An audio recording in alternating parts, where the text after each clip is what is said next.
Hi guys, JonAhlsen here, bringing you another episode in the Projected series. This time we're going to talk about moving your center of mass on top of your skis.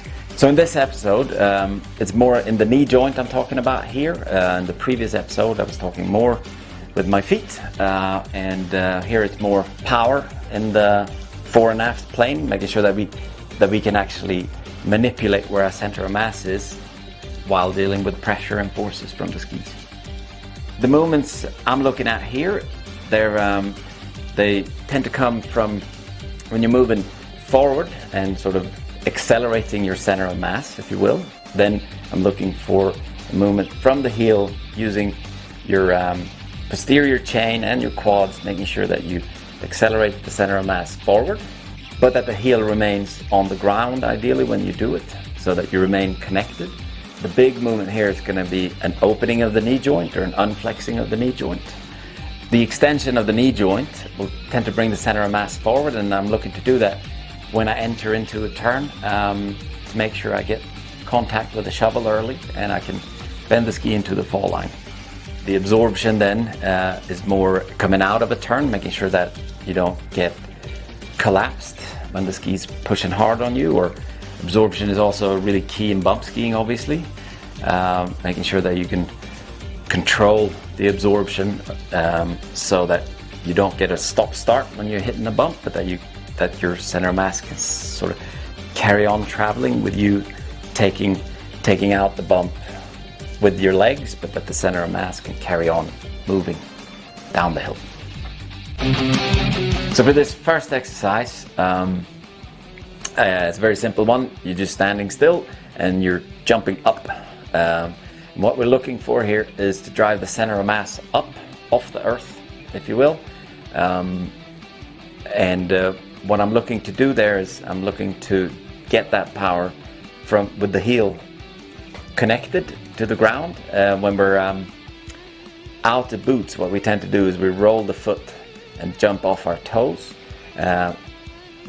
In skiing that has a bit of a disadvantage because you will end up opening the ankle joint, and when we want to move forward we're looking to keep the ankle joint flexed rather than to open it,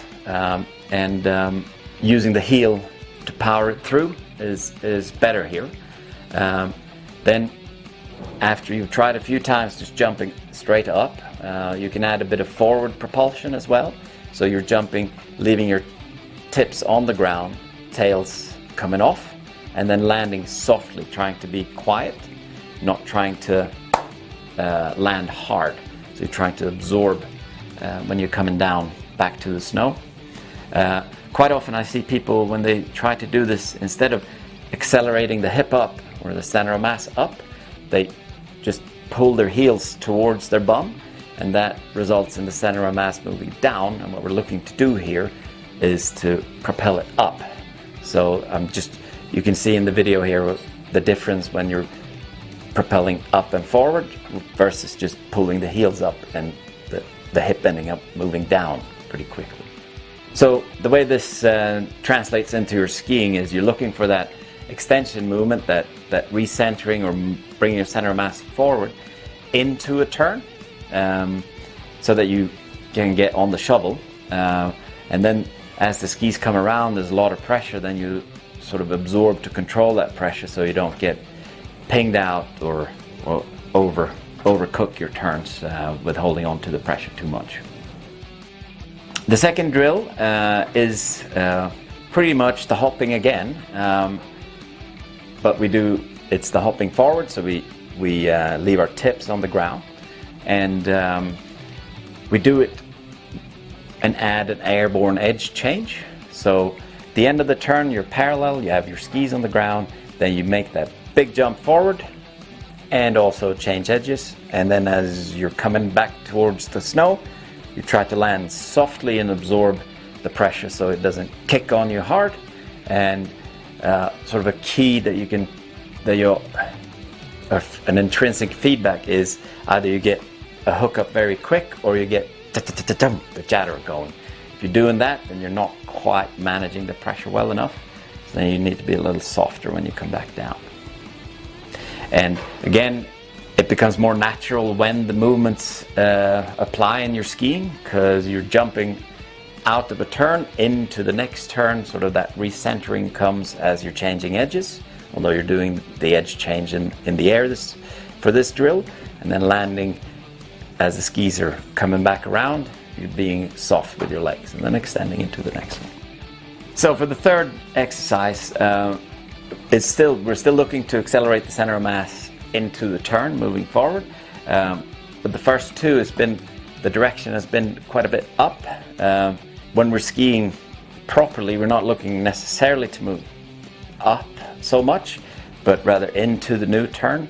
And one good way of doing that is skiing on one ski and then jumping off that edge, landing on the next edge, clean, carve that turn, jump off it.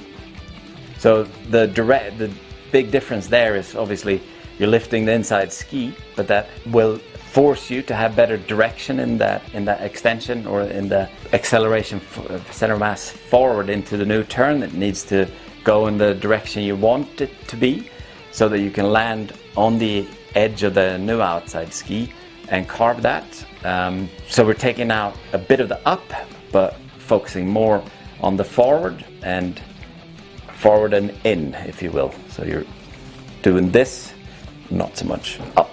Obviously, if you're struggling to land on the edge, then you're not precise enough, then you're probably moving in too much.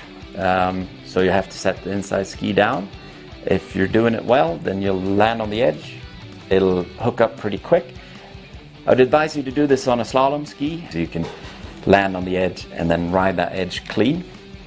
If you have to blend in steering, it'll get much trickier to balance. So these three exercises, they're designed to focus on the forward movement into the turn, so you get on the shovel. You'll see that in the skiing here. The second part of it is managing pressure coming out of the turn with absorbing a bit of the pressure so it doesn't overwhelm you as you exit the turn. So I hope these exercises help you in your skiing. I find them quite interesting to explore in my own skiing. I hope to see you on the slope soon, and or in an episode later on. Thank you. If you are interested in a projected team hat, neck buff, ski ties, or any other projected merchandise, then please visit the Projected online shop, www.projectedproductions.com. Also be sure to like the Projected Productions Facebook page to keep up to date with Projected's How to Ski episodes, new project movies, and official Projected merchandise. Thank you for your support.